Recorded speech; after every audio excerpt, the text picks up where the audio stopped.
The late afternoon sun cast golden shadows across the stone courtyard of Buckingham Palace, where crowds of tourists gathered around the famous Queen's guards, who stood at their ceremonial posts with unwavering discipline. Among the sea of excited visitors taking photographs and marveling at the guards' impressive uniforms, one person moved through the crowd with a very different purpose than the rest.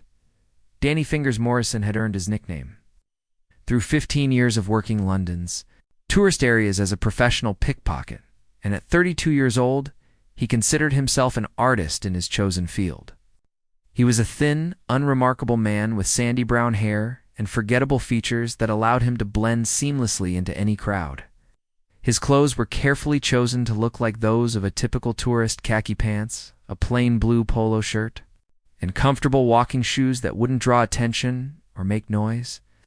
When he needed to move quickly, Danny had developed his skills through years of practice and careful observation.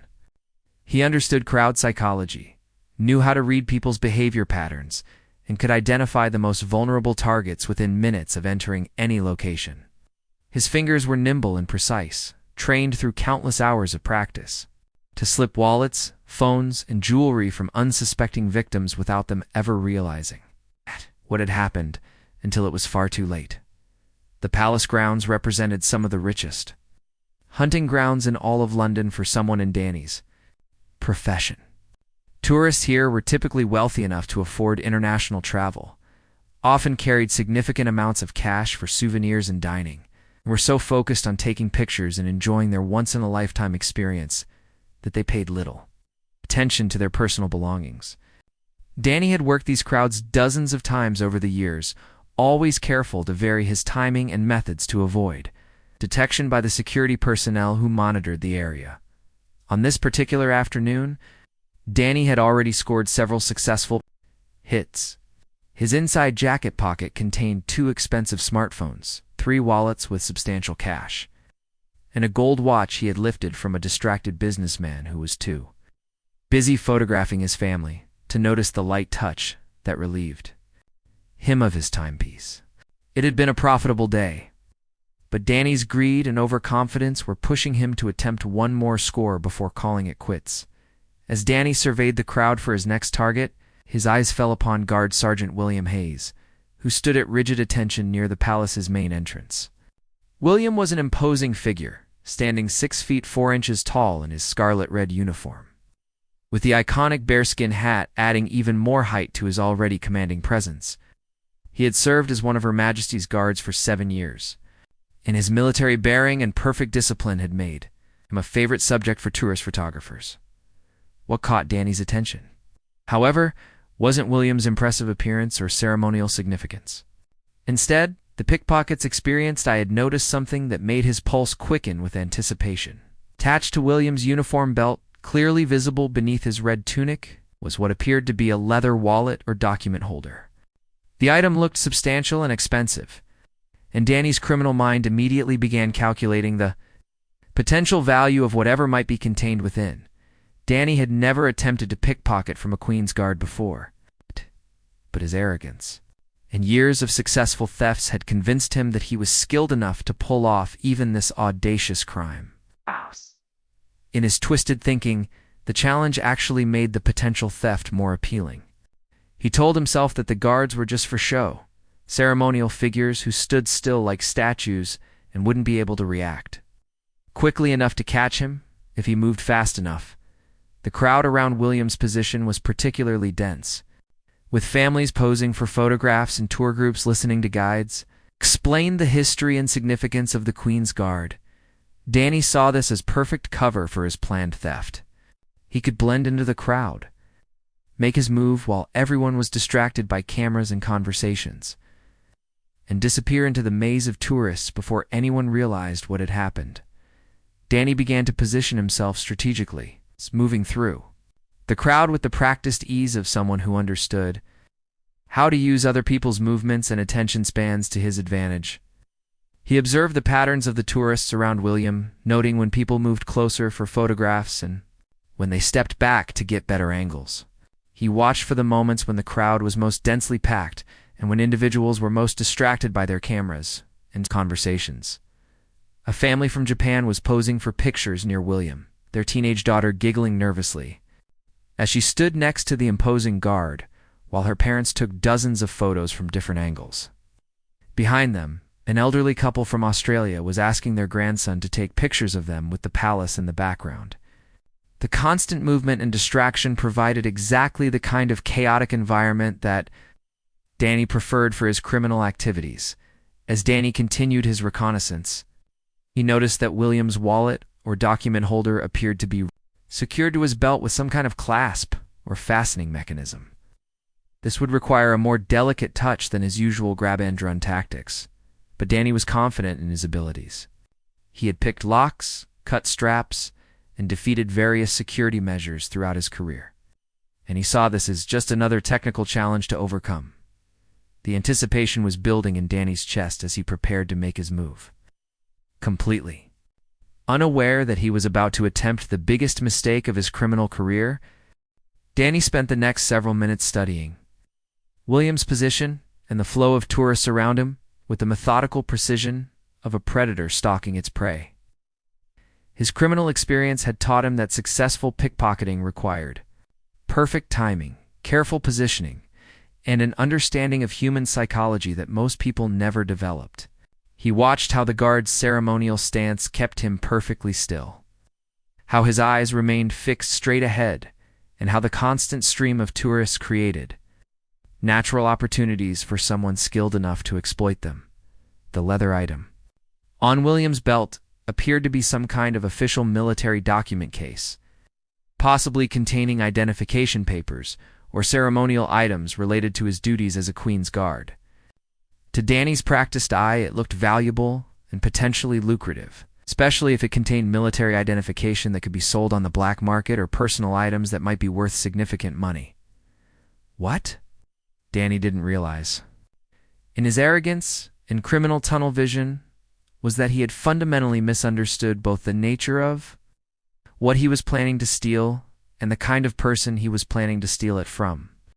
The leather case attached to William's belt was indeed military equipment, but it contained items far more significant than personal valuables. More importantly, William Hayes was not the ceremonial statue that Danny imagined him to be, but a highly trained soldier with combat experience and reflexes honed by years of military service.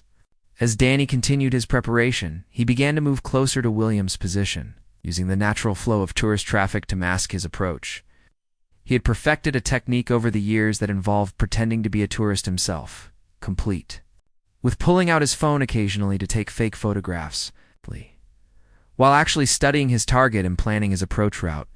The crowd around William was particularly animated today, the large tour group from Germany, listening intently as their guide explained the history of the Queen's Guard in enthusiastic detail. The guide was gesticulating broadly as she spoke, and her animated presentation was drawing the attention of not just her own group but many other nearby tourists who were curious about what she was saying.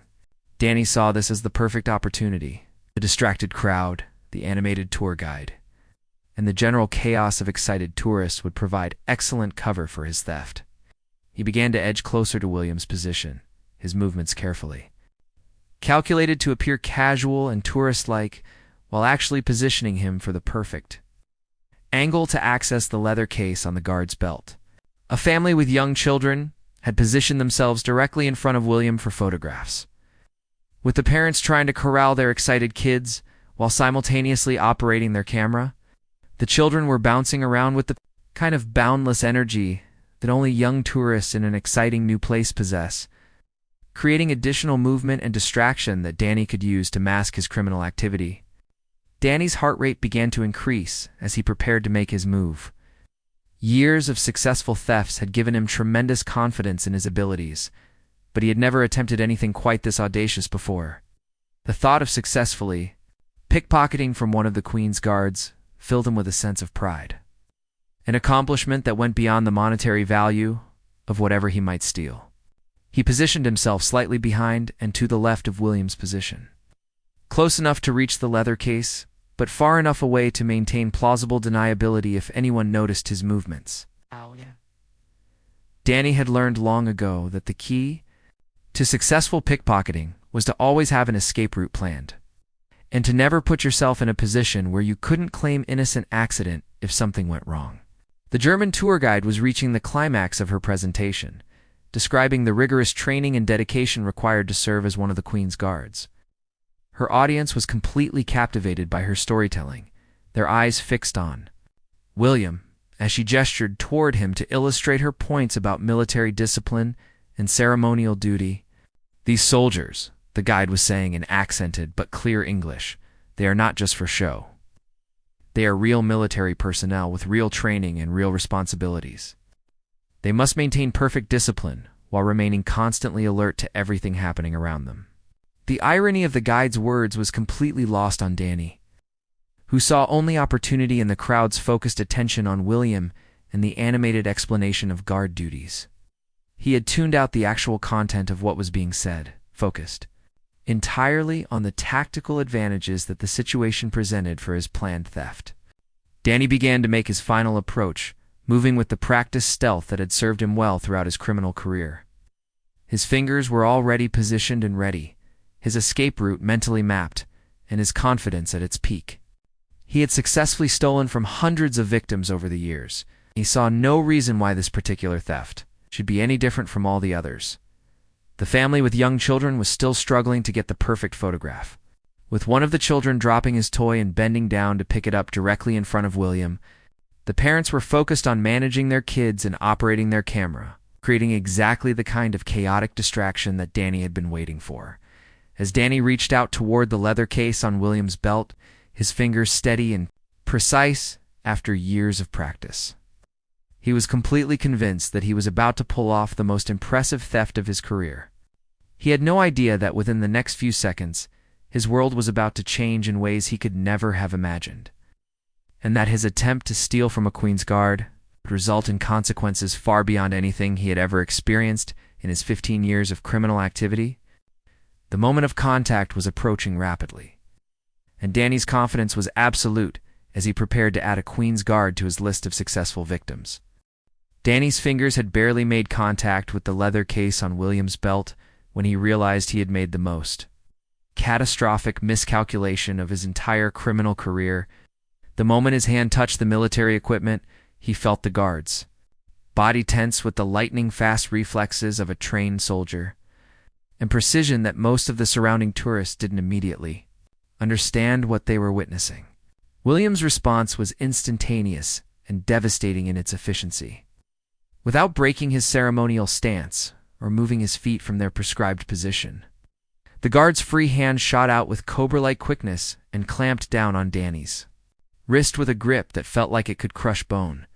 The pain that shot through Danny's arm was immediate and excruciating, unlike anything he had ever experienced in his years of criminal activity. William's fingers, strengthened by years of military training and weapons handling, applied pressure to specific points on Danny's wrist, a hand that made it impossible for the pickpocket to pull away or use his other hand effectively. "I wouldn't move if I were you," Williams said in a low, controlled voice that carried absolute authority despite being barely above a whisper. His tone was calm and professional, but there was an underlying steel in his words that made it clear this was not a suggestion but a command that would be enforced, regardless of Danny's compliance. Danny's eyes widened in shock and terror as he realized the magnitude of his mistake. The guard he had assumed was nothing more than a ceremonial statue had transformed into a highly alert, physically powerful soldier who had been tracking his movements from the moment he had entered the area. The grip on his wrist was unbreakable, and any attempt to struggle only increased the pain radiating up his arm.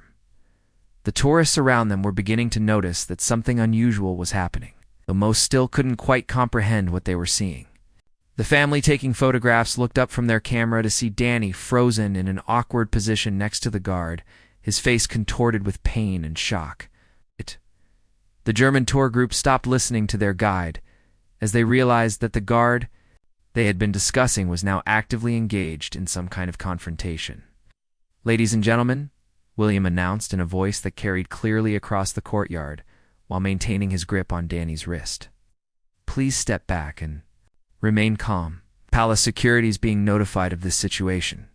His words were measured and professional. They carried enough authority to immediately command the attention and compliance of everyone in the immediate area. Danny tried desperately to think of a way out of his predicament. But Williams' grip made any movement impossible, and the growing crowd of witnesses eliminated any possibility of talking his way out of the situation. His mind raced through various excuses and explanations, but none of them seemed adequate to explain why his hand had been on the guard's military equipment. The German tour guide, recognizing that her group was witnessing something extraordinary, began quietly explaining to her tourists what appeared to be happening. Her voice carried a mixture of excitement and concern as she realized they were seeing the kind of real-life drama that most people only experience through television or movies. I think she whispered to her group in German, then switched to English for the benefit of other nearby tourists. I think that man was trying to steal something from the guard, and now he is caught. Her assessment was accurate, and word began to spread through the crowd as people realized they were witnessing an actual crime being stopped in progress. Palace security personnel, alerted by Williams' professional announcement and trained to respond quickly to any disturbance involving the ceremonial guards, were already making their way through the crowd toward the developing situation. Their approach was efficient and non-disruptive, designed to handle the incident without creating panic among the tourists or compromising the dignity of the ceremonial proceedings. Danny could see the security officers approaching through his peripheral vision, and his panic began to escalate as he realized that his criminal career was about to come to a very public and humiliating end. He had been arrested before, but never in circumstances quite so dramatic or with quite so many witnesses documenting every moment of his downfall. Cameras and smartphones were beginning to appear throughout the crowd as tourists realized they were witnessing something remarkable. The sight of a Queen's Guard actively restraining what appeared to be a would-be thief was unprecedented in most people's experience, and the natural instinct to document unusual events was taking over among the gathered witnesses. William maintained his grip on Danny's wrist while keeping his ceremonial rifle secure and his basic stance intact, demonstrating the kind of multitasking ability that came from extensive military training. His face remained professionally neutral, but there was a hint of satisfaction in his eyes as he successfully protected both his military equipment and the integrity of his ceremonial duties. "Please, sir, you're hurting me," Danny gasped, finally. Finding his voice, though, it came out as little more than a pained whisper. His criminal bravado had completely evaporated in the face of William's overwhelming physical control and professional authority. "You should have considered that before you decided to put your hands on military equipment," William replied calmly, his grip never loosening even slightly. "Palace security will be here momentarily to sort this situation out properly." His words were matter-of-fact and professional, but they carried an unmistakable message that Danny's immediate future was no longer under his own control. The crowd around them had grown substantially as word of the incident spread throughout the palace grounds, with tourists abandoning other activities to witness this extraordinary confrontation between a ceremonial guard and an apparent criminal. The atmosphere was electric with anticipation and shock as people realized they were seeing something that would likely be remembered and retold for years to come. The arrival of palace security transformed the scene from a dramatic confrontation into a full-scale law enforcement operation that riveted the attention of every tourist in the area. 3 uniformed security officers approached with the kind of professional efficiency that spoke to years of training and experience in handling unusual situations at one of Britain's most important royal residences. The lead security officer, Inspector Margaret Walsh, was a woman in her 40s with sharp eyes and an authoritative presence that immediately commanded respect from both the growing crowd of onlookers and the distressed criminals still trapped in William's unbreakable grip. She had been working palace security for over 15 years and had seen every kind of incident imaginable. But attempted theft from a ceremonial guard was definitely a new experience even for her. "Sergeant Hayes," Inspector Walsh said as she approached, her voice carrying the kind of professional courtesy that existed between security personnel and the military guards. "Please brief me on the situation." Her tone was businesslike but respectful, acknowledging William's military rank, the fact that he had successfully handled the initial stages of this incident entirely on his own. William nodded slightly. The first movement he had made from his ceremonial stance since capturing Danny several minutes earlier. Inspector Walsh, this individual attempted to remove military equipment from my person. He reported in the clipped, precise language of military briefings. I observed his approach and suspicious behavior for approximately 3 minutes before he made physical contact with secured items on my belt. Danny, still trapped and increasingly desperate as the reality of his situation became undeniable, attempted to interrupt with protestations of innocence. "This is all a misunderstanding," he gasped, his voice strained from the continued pressure on his wrist. "I was just trying to get a better photo angle and I accidentally bumped into him." Inspector Walsh turned her attention to Danny with the kind of skeptical expression that came from years of hearing creative excuses from people caught in compromising situations. "Sir, I'm going to need you to remain quiet while we sort this out," she said firmly. "You'll have plenty of opportunity to tell your side of the story once we've gathered all the relevant information." The crowd around them had swelled to over 100 people, creating a human amphitheater that provided clear sightlines for dozens of cameras and smartphones that were recording every moment of the unfolding drama. Tourists who had been scattered throughout the palace grounds were converging on the scene, drawn by word of mouth, reports that something extraordinary was happening near the main guard post. One of the security officers began the process of crowd management politely but firmly, asking spectators to step back and maintain a clear perimeter around the incident. However, he made no attempt to stop people from taking photographs or videos, understanding that, in the age of social media, attempts to suppress documentation of public incidents were both futile and often counterproductive. Inspector Walsh began interviewing witnesses who had observed Danny's behavior before and during the attempted theft. The German tour guide proved to be an invaluable witness, providing a detailed account of how she had noticed Danny moving through the crowd with suspicious intent while her group was learning about the Queen's Guard. "I am a professional tour guide for 12 years.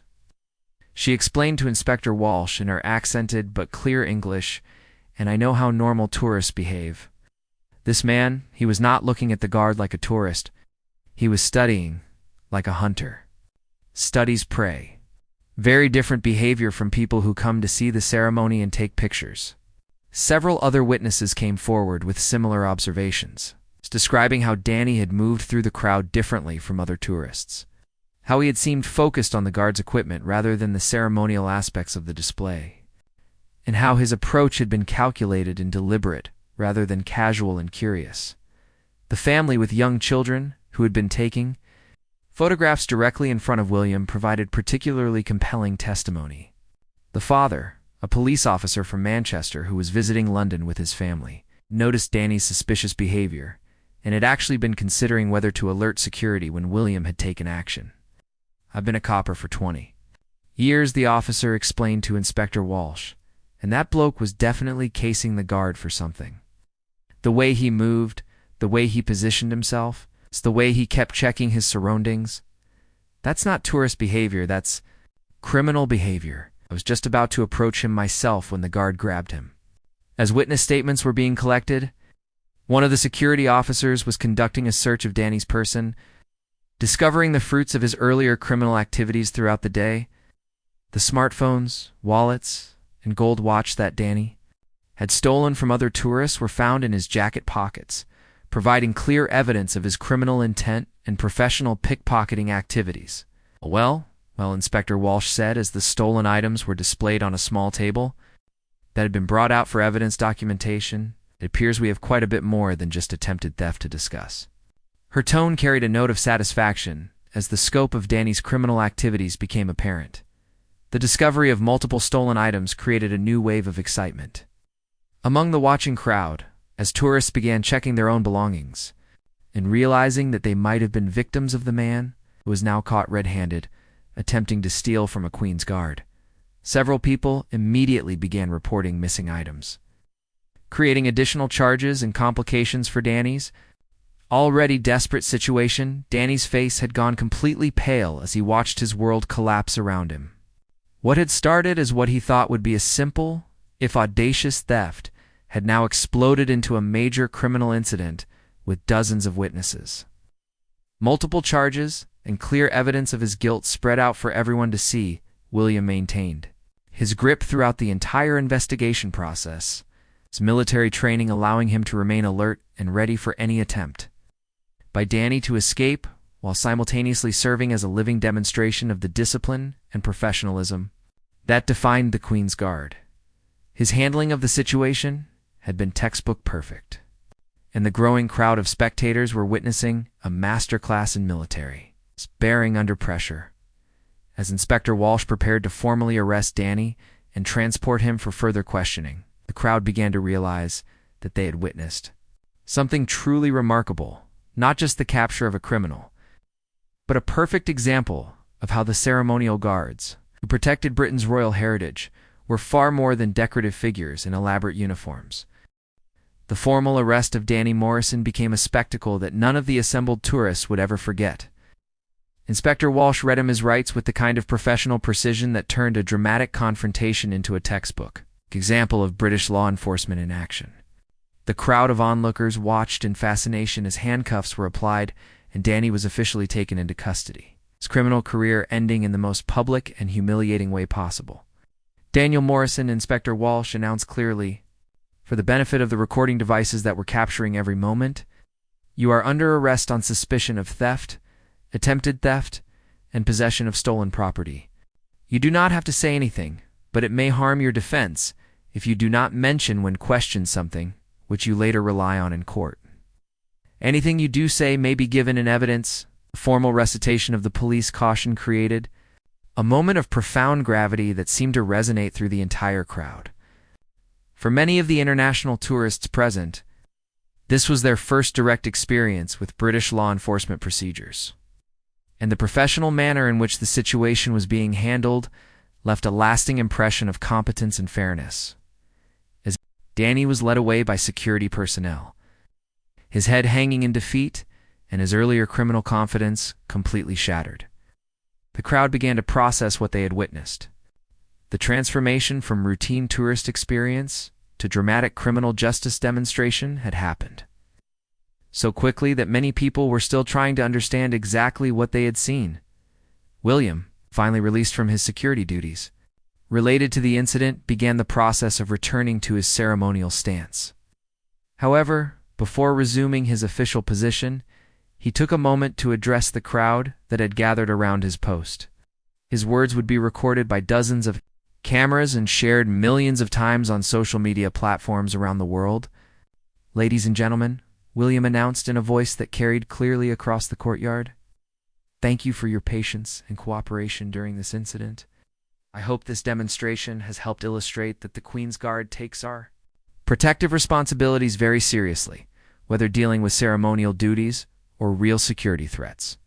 The crowd erupted in spontaneous applause that continued for several minutes, with tourists from dozens of countries joining together to show their appreciation for William's professionalism and skill.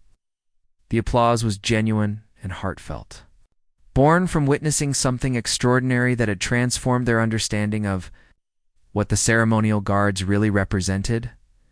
A young boy in the crowd, perhaps 8 years old, broke free from his parents and approached William with the kind of innocent curiosity that only children possess. "Mr. Guard," he called out, "are you like a real soldier, or just for pictures?"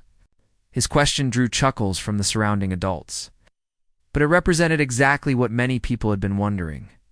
William smiled at the boy's directness and crouched down to bring himself closer to the child's eye level. "I am indeed a real soldier," he explained gently. "All of us who serve as Queen's Guards are active military personnel with full training and real responsibilities. We're here to protect important places and people, not just to look impressive in photographs." The boy's eyes widened with amazement and respect. "That was so cool how you caught that bad man," he exclaimed, causing more laughter from the crowd, and a modest smile from William. "Can you teach me how to do that grip thing you did?" "That requires many years of military training, young man," William replied diplomatically. "But if you study hard in school and stay out of trouble, perhaps one day you could join the military and learn these skills properly." His response delighted the boy's parents and demonstrated the kind of positive interaction with the public that made the Queen's Guard such effective ambassadors for British military traditions. As William returned to his ceremonial position, word of the incident continued to spread throughout London's tourist network. Tour guides were already incorporating the story into their presentations. Hotel concierges were sharing the tale with interested guests, and social media was buzzing with videos and photos of the dramatic confrontation. The German tour guide, who had witnessed the entire incident from beginning to end, gathered her group together to discuss what they had experienced. This, she told them with evident excitement. This is why I love my job. Came to London to see history and tradition. But instead, you witness something that will become part of the stories told about this place for years to come. Her group members nodded in agreement, many of them already uploading videos to their social media accounts with captions like, "You won't believe what we just saw at Buckingham Palace. And this is why you should never mess with the Queen's Guards." The incident was becoming viral content in real time, spreading across the internet at the speed of modern communications. The family from Manchester, whose police officer father had recognized Danny's criminal behavior, used the incident as an impromptu educational opportunity for their children. "This is why we have laws and police and soldiers," the father explained to his young ones. "Good people need protection from bad people who want to take things that don't belong to them." Among the crowd were several retired military personnel, who understood better than most civilians exactly what they had witnessed. A former Royal Marine sergeant approached other spectators to explain the significance of William's restraint technique and professional handling of the situation. That guard showed perfect military discipline, he explained to anyone interested in listening.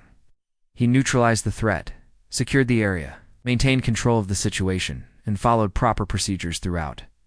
That's the kind of training and professionalism you get from years of military service, not something you learn overnight.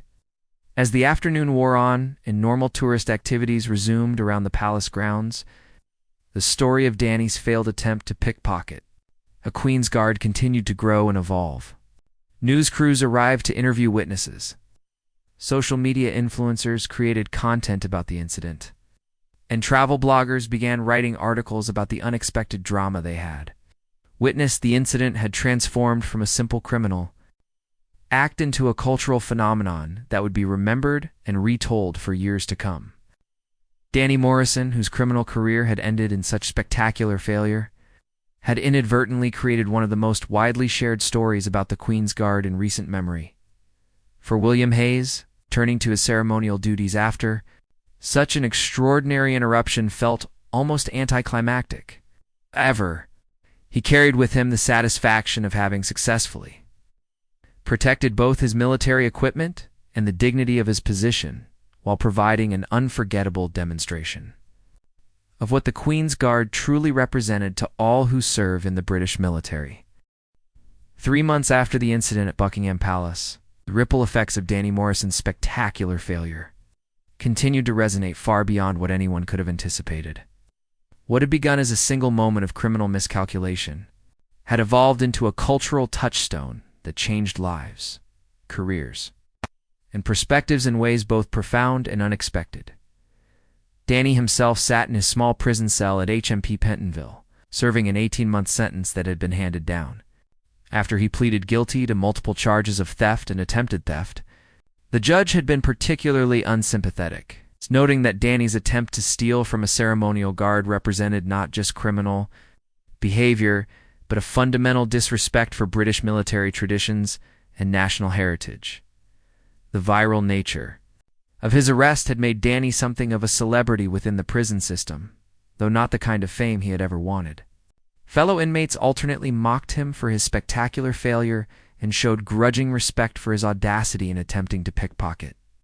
From a Queen's Guard, the story had become part of prison folklore, told and retold with embellishments that grew more elaborate with each telling. During his long hours of solitude, Danny had plenty of time to reflect on the choices that had led him to this moment. The confidence and arrogance that had driven his criminal career for 15 years seemed foolish and shallow when viewed from the perspective of incarceration.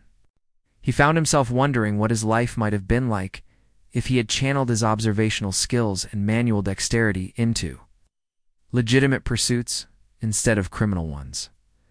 The prison chaplain, Father Michael O'Brien, had become a regular visitor to Danny's cell, offering not judgment but conversation and the possibility of redemption. "Every ending can be a new beginning," the elderly priest would say, "but only if we're willing to acknowledge our mistakes and commit to making different choices." Danny was beginning to understand what the chaplain meant. The spectacular nature of his downfall had forced him to confront the reality that his criminal lifestyle had been leading nowhere but prison and disgrace. For the first time in his adult life, he was seriously considering what he might do with himself when his sentence was completed. Meanwhile, William Hayes had found his life transformed in ways he never could have anticipated. The video of his professional handling of Danny's attempted theft had been viewed millions of times across various social media platforms, making him an unlikely internet celebrity and a symbol of British military excellence. The attention had brought both opportunities and challenges. William had been featured in recruitment materials for the British Army, was invited to speak at military academies about professionalism under pressure, and even offered television appearances that he politely declined in favor of maintaining his focus on his military duties more meaningfully. The incident had led to a promotion and transfer to a position with greater responsibility within the ceremonial guard unit. His superiors had recognized that his handling of the situation demonstrated exactly the kind of judgment, skill, and professionalism they wanted to see in their senior personnel. William's personal life has also been enriched by the experience. He had received thousands of letters from around the world, thanking him for his service and expressing admiration for his conduct during the incident. Many of these letters came from military families who understood the dedication and sacrifice that military service required. One letter in particular had touched him deeply. It came from the 8-year-old boy who had approached him after the incident, now writing with his mother's help to tell William that he had decided he wanted to become a soldier too when he grew up. "I want to be brave and strong like you," the boy had written in his careful child's handwriting, "and protect people from bad guys." The German tour guide Ingrid Müller had also found her life changed by the incident she had witnessed. Her detailed account of Danny's suspicious behavior had made her something of an expert on tourist security, and she had been invited to speak at conferences about recognizing and preventing criminal activity in tourist areas. The experience had deepened her appreciation for the work done by military personnel and law enforcement, and she had incorporated this perspective into her tours. Her groups now received not just historical information about the Queen's Guard, but practical education about the real security challenges faced by tourist destinations and the professionals who work to keep visitors safe.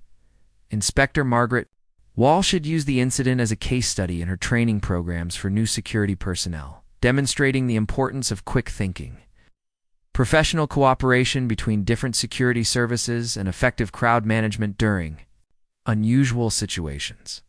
The textbook nature of how the incident had been handled had become a model for training purposes throughout the NDO-security industry.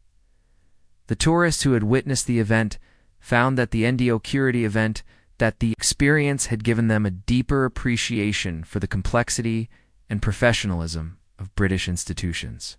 Many had written to the palace to express their admiration for how the situation had been handled, and several had planned return visits to London, specifically to see the Queen's Guard again, with their newfound understanding of what the ceremonial positions really represented. The family from Manchester, whose police officer father had recognized Danny's criminal behavior, had used their experience to create educational presentations for school children about crime prevention and the importance of observing suspicious behavior. Their children had become something of celebrities in their own right, telling and retelling their story to classmates and friends about the day they saw a real criminal get caught by a real soldier. 6 months after his arrest, an unexpected visitor in prison, William Hayes, in civilian clothes and speaking quietly so as not to draw attention from other inmates or guards, had requested permission to meet with the man whose life he had so dramatically changed.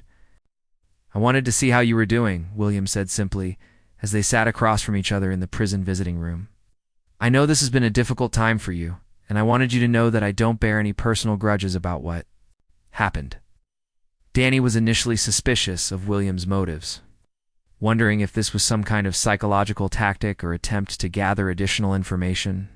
However, as their conversation continued, he began to understand that the guard's visit was motivated by genuine human concern rather than any official purpose.